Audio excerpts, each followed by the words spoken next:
welcome back to the TD Podcast. We're your hosts, Tony and Dak, and in today's episode, we are going to be breaking down and previewing weeks 9 and 10 of the NFL season, as well as giving you guys our power rankings going into week 10.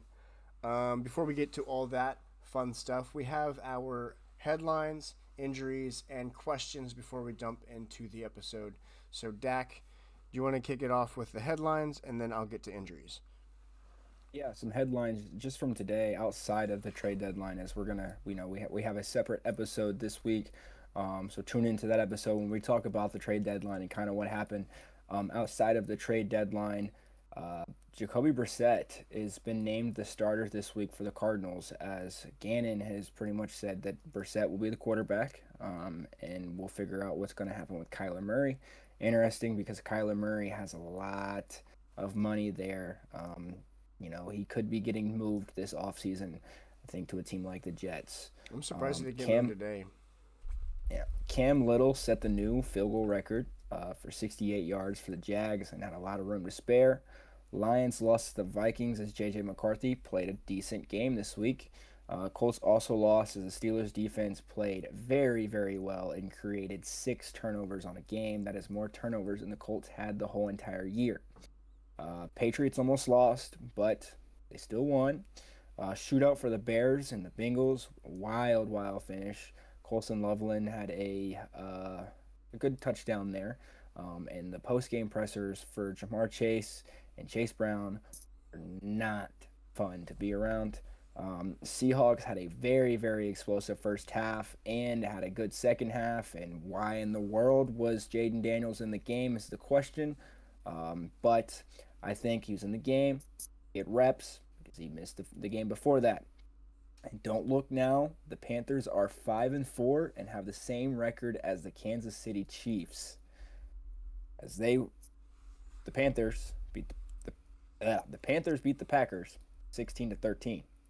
And the Cowboys defense sucked really, really bad and hope to improve it through the trade deadline. As again, stay tuned for the trade deadline recap video that will be blessing your screens soon. Early tomorrow, probably. Yes. Yeah. All right. So now our key injuries. Jaden Daniels had an elbow dislocated. Don't know the timetable yet, but I would imagine he's already on IR. I would assume. Michael Williams tore his ACL. He's probably out for the rest of the season. He's going to be out for the rest of the season. No, he's out for the rest of the season. Yeah, MetLife Stadium, again, right back at you. Tucker Kraft tore his ACL. Terry McLaurin has a quad injury. And then Joe Alt also out for the rest of the season with an ankle injury, likely needing surgery. I saw it was a high ankle sprain, but there's probably more to it than that. So, yeah. Not to speculate, but just to put it all out there. So here's our question segment. And I know I asked you this question last week. Probably did. But correlation between RG3 and Jaden Daniels is insane. But not only is that insane, but you know what else happened at what's called FedEx Field? Yeah, it's the exact same. Yeah, I saw it. It's the exact same. The Alex injury. Smith. Oh. No. Do you remember the Alex Smith? Yeah. I believe it's Joe Theismann thing? Yeah.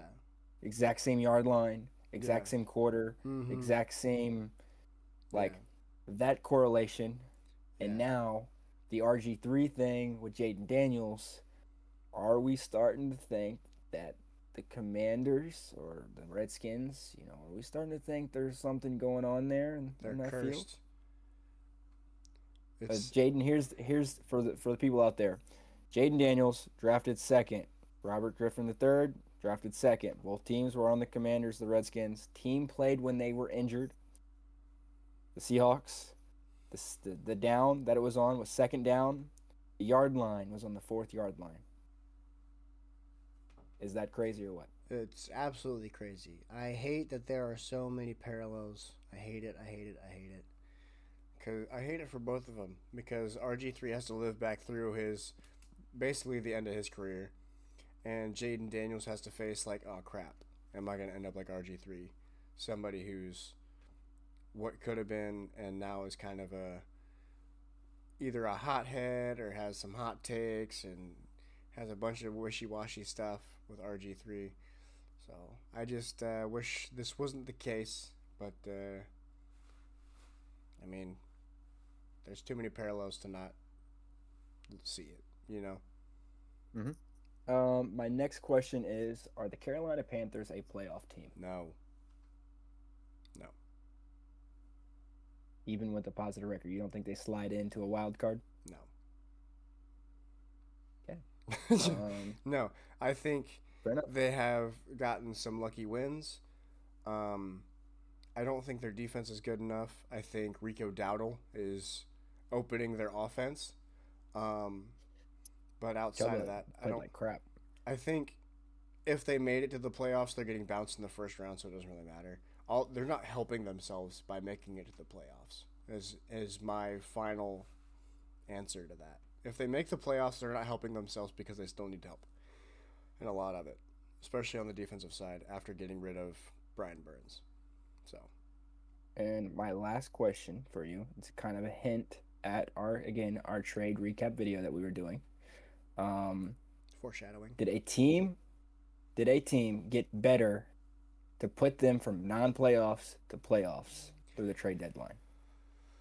Um, from non-playoffs to playoffs. See, there wasn't anything too crazy. Um, the Ravens traded for Jalen. No, not Ravens. The Ravens traded for Draymond Jones. I don't think that pushes them over. The record's also They also pretty traded rough. away Jair Alexander. Yeah, but he's washed. Um, let's see. The Eagles traded for Jalen Phillips. They're already in the playoffs. The Cowboys. I want to say that they can because their offense is good and their defense just got better. But man, that division's good. Like, and I the think the Eagles are Commanders so kind of far fall ahead of it. down. I mean, yeah, but the Giants are like they're feisty, you know. Like their Yeah. record's not great, but neither's the Cowboys. So I don't know if it's playoffs, but maybe a better record. But I don't know that that really helps them either. I saw a graphic earlier today that George Pickens is number four in the league in receiving yards, which is kind of crazy. Either three Yeah, or CD's four. been out. Yeah, CD went out, and it was that main target. He was playing really really well yeah. for So, those few games. but I don't know about playoffs, but definitely made them better. That's my final question. Okay, so now let's get into the meat and potatoes of the episode with our recaps. Um, I said earlier in the season I would never watch another Raiders game and waste you guys' time with it, Liar. but I lied. Um, Not because I wanted to, but because I didn't want to watch the Saints play the Rams because it wasn't going to be a good game, and because I had just watched the Bills last week. Not that watching the Bills is a punishment, but I also didn't have that game in my area because it was blocked because of YouTube TV or whatever. The Raiders game was also blocked, but I would imagine more people were watching the Chiefs game than the Raiders game. So there's that. Um, Getting to the game, the Raiders played the Jaguars. The end score, I believe, was 34-35, something like that. The Raiders lost by a point. 30-28 or 30 no 30-29, Yeah, something like that. they lost by a point is what matters. Um, I thought it was a weird game. The Raiders continued to not run the ball with Ashton Genty. They only ran 13 times with him for 42 yards. So even in the carries that he had, he was still pretty efficient. That's almost 4 yards a carry against one of the best run defending teams in the league. Um, Gino had his best game since week one. I think it's because Brock Bowers was back.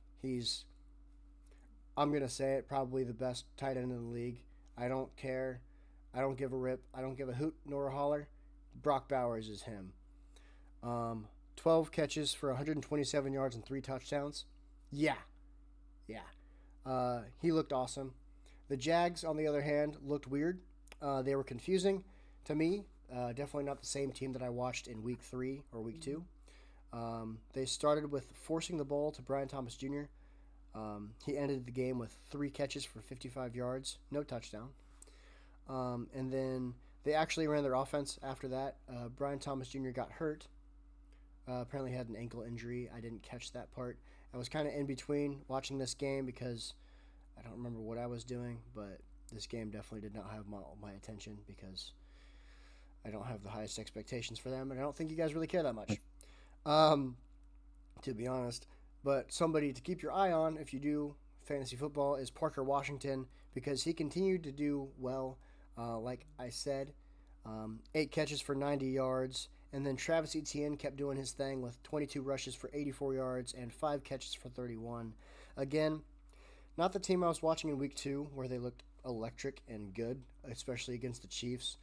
But apparently Trevor Lawrence had the flu and was yakking all day before, so I totally understand him not having the best game ever.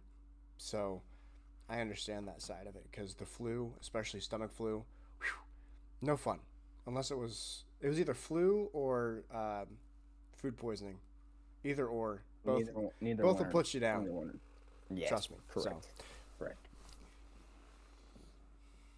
The game that I watched again, I previewed last week was the Colts and Steelers, and I wasn't very far off of the score prediction. I had the Steelers winning by 8. The Steelers won by 7. Again, the Colts hadn't won in Pittsburgh since 2008, and have only done it twice since they started playing. Rodgers hurt his hand pregame, but you didn't really know it. The Colts uh, looked decent and then just completely fell apart. Had 6 turnovers on the day. And again, you can't do that. You cannot have 6 turnovers in a football game and expect to win. And at the time, they still had a chance to win multiple times in that game, despite continuously throwing more interceptions or fumbles. They couldn't really get a stop when they needed it, and then they did, and then give it right back to defense. But a bright spot, Alec Pierce had 64 yards on the first drive. Was just going nuts on the first drive, and was everyone's saying, oh, he's just deep ball option, deep ball option. Well, he actually kind of hurt himself because he led the league last year in yards per reception. That first drive, he was getting a lot of 8 to 9 yard routes. Hurt his yards per reception, blah blah blah blah blah. But his yards are going way up as he finished the game with 6 catches for 113 yards, I believe. They muffed a punt. Horrible. The Colts did. And then Daniel Jones. First read quarterback, guys. I seen it and he stared down his first read forever. Couldn't move off of read. You could see Tyler Warren open over the middle, but he's staring down Michael Pittman or he's staring down somewhere else. And I get it. He's in a scheme where a lot of guys are open. But when you play the highest paid defense in the league, in the Pittsburgh Steelers, they're not going to stay bad forever. And when you have the pressure that they were getting on him, I saw the same look that we saw Daniel Jones look like in New York, where his eyes were like this, and he's looking all over the field like, oh goodness, where am I going to go? Where am I going to go? It just didn't look good. But I'm not going to give up on him because I think this offense, this whole team, and I think they did just get better through the trade deadline. I think this team is a playoff team, and I'm not going to give up on a guy that's had a really good season. But the Colts run game looked terrible. Jonathan Taylor was in check. I believe he finished with 7 fantasy points. I think he had like 4 carries for 29, 30 yards, 7 carries for 30 yards. He had 2 catches for, I think, like 8 yards. Didn't really finish very, very good at all. And the Steelers defense clearly won that game for the Steelers. And that is what they are supposed to do. That is a Pittsburgh Steelers type of win. TJ Watt had a great game. Yeah. So just fact checked your stats. 14 carries for 45 yards for Jonathan Taylor and 2 targets for 2 catches. 2 catches on 2 targets for 17 yards. So yeah, definitely not as normal. I didn't realize he had 14 carries. I mean, it didn't look like he was getting the ball at all, and he did. And average 3 yards an attempt. But I'm just gonna keep on sitting on that. Daniel Jones isn't there yet. He's not that franchise guy that everybody thinks he is. I'm just gonna keep sitting on it. I'm not gonna throw it in everybody's face, but I'm gonna just sit back here and sit in the back of the room with my Kind of reminds me of Sam Darnold, if with I'm being my with honest. my You know, coffee you mug. get pressure on him, and he struggles. He's in a great scheme. I think the Vikings and the Colts are very similar offensive-minded schemes of just allowing a quarterback to succeed, and I think that's why um, you know like in the Vikings head coach. O'Connell. Yeah, Kevin O'Connell. I think that's the reason why he's, said what he said last year to Anthony Richardson about you're still a bad man, you're still a good quarterback. And it's because their systems are very similar and anybody can succeed in their systems. And I think that's the reason why Anthony Richards was succeeding is because of the system that the Colts do have that has allowed Daniel Jones to be as a quarterback as he is. Yeah, I think the same reason with Sam Darnold and the success he had last year. yeah. I'm just gonna keep on sitting here with my mug and minding my business until everybody else sees it. Until that time, we have our power rankings. A little bit of change ups actually this week. About dang time. Um, there we go. I have the Bills back on top. The Rams are number Yes. 2. Colts are number 3. Lions number Yeah. 4. Patriots number 5. And the Chiefs number 6. Um, the Patriots have finally made it in my power rankings. I've been on that boat for a couple weeks now. I just couldn't make it make sense. He wasn't on that boat week 1 when he thought the Raiders were going to beat them. So No, just want to well, point that the out. Raiders did beat them. So, Wait, what? yeah, What? the Raiders beat the snot out of them. I don't remember that. Well, Geno Smith looked like Geno Smith, and now he looks like Nathan Peterman or something. I don't know. Anyways, Franchise quarterback of the Raiders. yeah. Nathan Peterman actually played for the Raiders. Fun fact for you. I know. Yeah.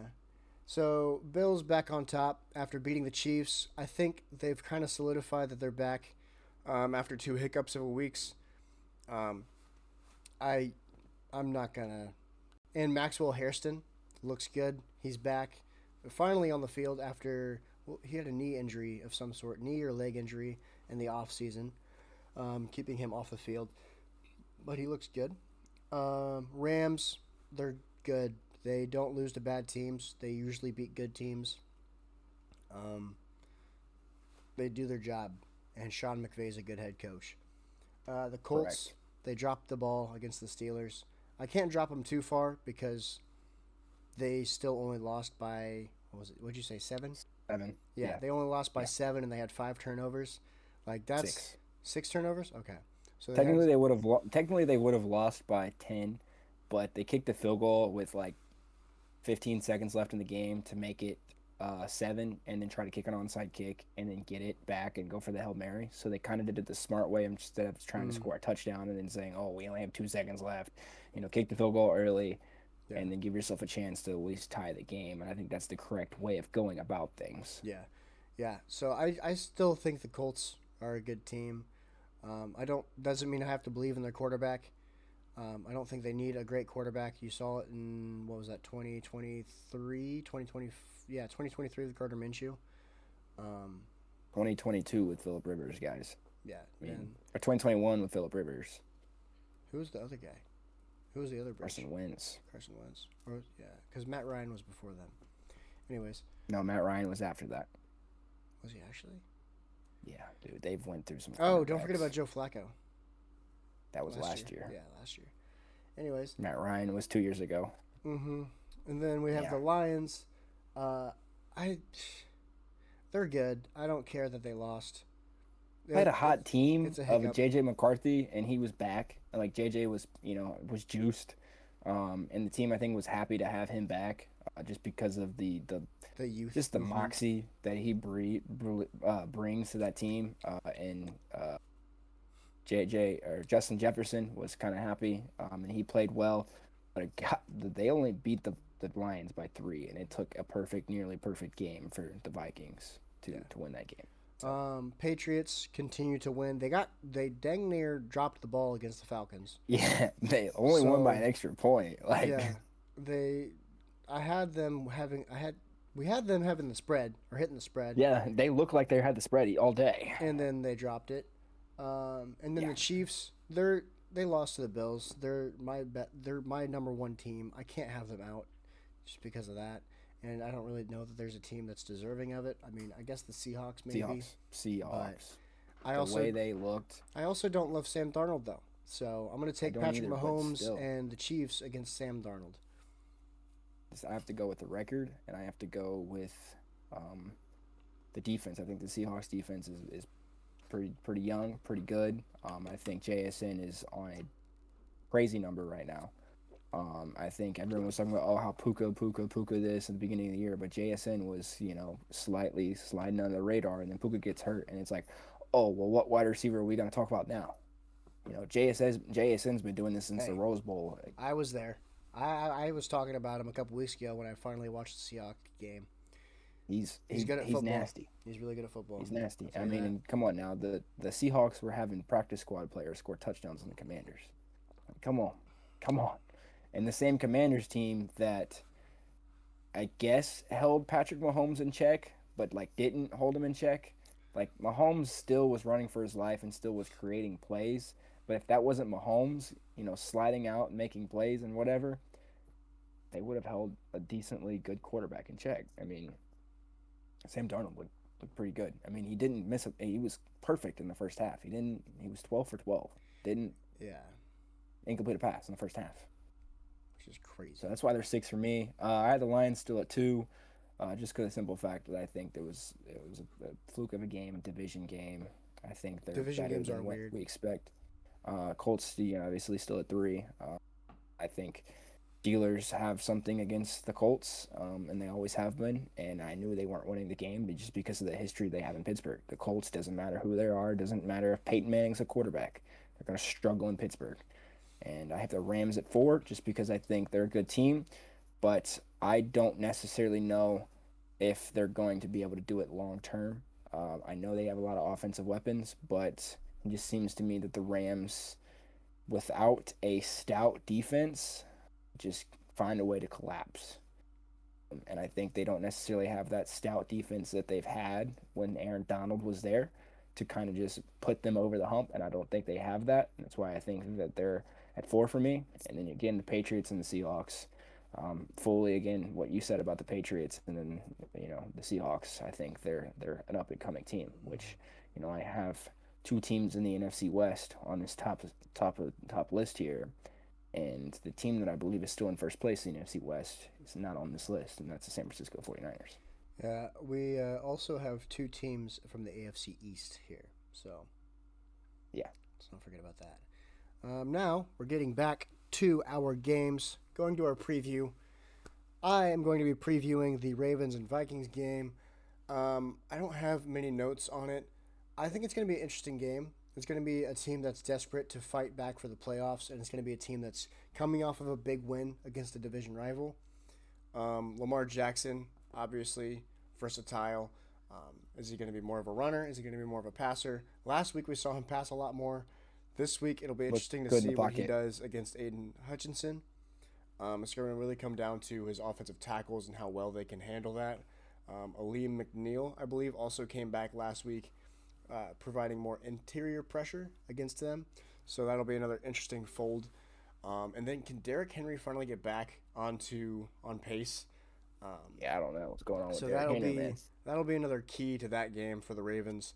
And then as for the Lions, can the Lions take care of the Ravens mid secondary, or is the Ravens secondary going to show up?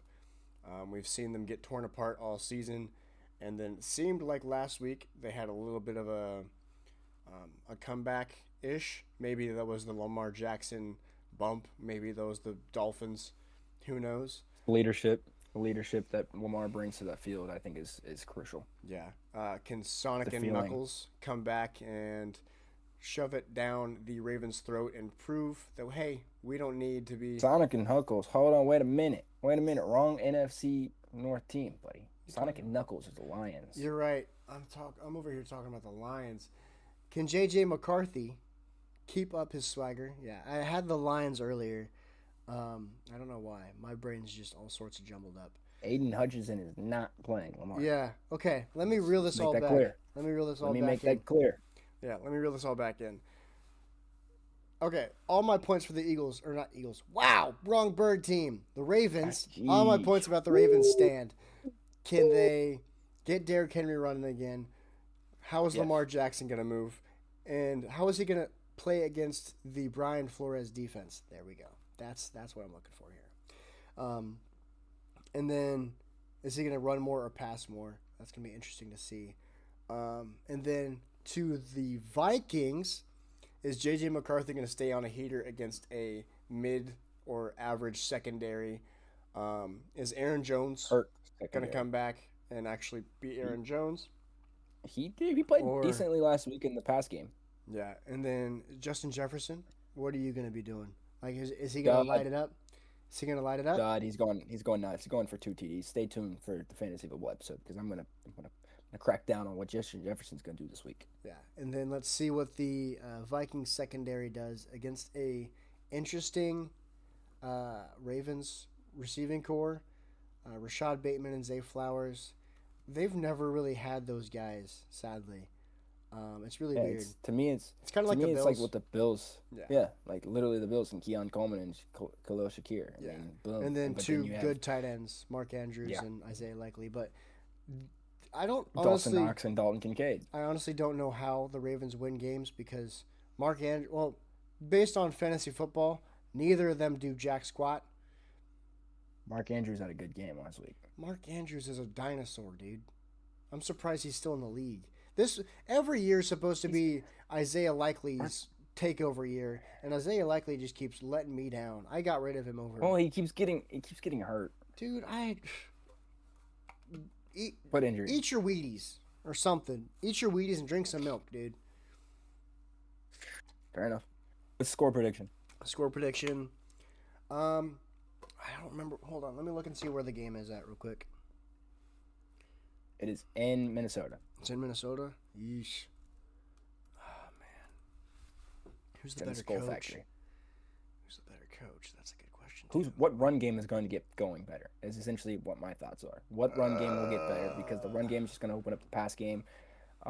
Is can Jordan Mason and Aaron Jones get going? That's where it's going to relieve pressure off of J.J. McCarthy, and can Lamar do his thing and continue to stay in the pocket, make passes, and when he doesn't have to, does he look like the runner that we see in Lamar, which is just going to open up the run game for Derrick Henry? And can Derrick Henry, if Derrick Henry runs all over the Vikings, we're set. It's just what run game is going to get going because John Harbaugh, or yeah, John thrives off the run game. What can he do? I think it's going to have to be 28-24 Ravens because for two reasons. One, I think it's going to come to an early deficit for the Vikings, and I think J.J. McCarthy is going to have to play aggressive, and he might try to do too much, make a mistake. And two, I don't know. I think it's going to be a close game. Um, Two, I think. Whoa, shook my entire desk. I think Lamar Jackson's too versatile of a player. Um, Yes. it's going to be a lot for that defense to handle. I don't know that they have any like key pass rushers. Um, there's Andrew Van Ginkel, but I'm pretty sure he's hurt. Like I'm pretty sure because he. Let me let me go back here real quick. Blake Cashman, Byron Murphy, Isaiah Rogers, and no, Andrew Van Ginkel is playing. Dallas Turner's been. Yeah, yeah. No, I got the Ravens. Yep, Ravens. My 28 game 24. My game breakdown this week is the Patriots versus the Buccaneers. The game is in Tampa Bay. Two quarterbacks playing really, really well right now. One with limited weapons because of injury, and one with limited weapons because, Stephon Diggs is the wide receiver number one, and they're getting it done. Bucks coming off a bye, while the Patriots are coming off a slithery win against the Falcons, a divisional opponent for the Tampa Bay Buccaneers. I think both teams are very similar offensively. I think they're set up very similar, um, And I think what team can get the run game going efficiently, again, is going to help out. And I think both teams have a very, very good defense and a very good defensive minded head coaches. I think I'm blanking. I know Vrabel is a really good, obviously a defensive minded coach, and Todd Bowles is a very, very good defensive minded coach. So I think the under is a must in this game. If you're a I don't betting guy, just know. because of the injuries that are taking place for the Tampa Bay Buccaneers coming off a bye, and I think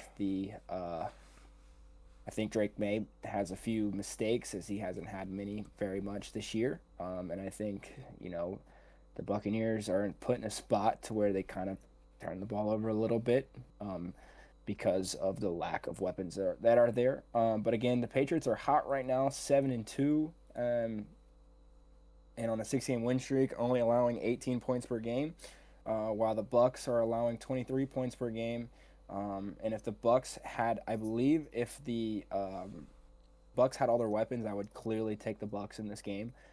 But because Mike Evans is out, and I think Chris Godwin's out, and I think Emeka Ibuka is questionable as well. It's a who's who game, and I don't know if Tez Johnson can step up and be everything for the Buccaneers. But again, I think the more gritty team in this game is going to win. And I think both teams are very, very gritty. And I think that speaks volume to this game. I think this game is going to be a great game. All that being said, the Buccaneers are favored by 2.5 points, but I'm taking the Patriots 27, Buccaneers 19. Emeka Ibuka will play. He will play? Yeah. Okay. Going back to your taking the under, I don't know about that. I think the both defenses give up points. And the Buccaneers have only scored less than 20 points once, and that was in week 7. They've had an entire bye week. The Patriots score a lot. I think this is an easy over game. And I would even What's go. the over right now? I'd have to check. Give me one sec. While I'm looking this up, think about your hot takes. The over is 48.5. That's an easy over. Easy over. 27-19. You said it's 48. 48.5. I have the under at 27-19. 46. I don't know about that one. I don't know about that one. Just happening. If you say so. Now we are down to our 2-minute warning, which is where we both deal out our hot takes. My only hot takes are going to be coming for the trade deadline episode. So if you want to see and hear mine, go ahead and watch that after this one. Dak, do you have any? Yeah, despite the efforts that the Cowboys made throughout the trade deadline, I still don't think they make the playoffs. Breece Hall will get released by the end of the season. Whoa. And the Jets will move on from Justin Fields next year, and will try to build around Kyler Murray, as Kyler Murray will be coming into the Jets, as the Jets got a lot of draft picks this year, or in the next few drafts, and Justin Fields will, despite have to find a new home again after a team sits there and uses them as a bridge to find a new quarterback. All right. You heard it here first. Going into week 10, Kyler Murray's going to be a Jet. Can't wait to hear what my brother has to say about that. I hope you guys all enjoyed this episode. Don't forget to like, subscribe, comment, and share. And let us know down below what you guys think is going to happen in this week's games. Who are on your power rankings? What are your hot takes? Don't forget to tune in for our episodes coming up later this week. And as always, we know ball, and now you know ball. Peace.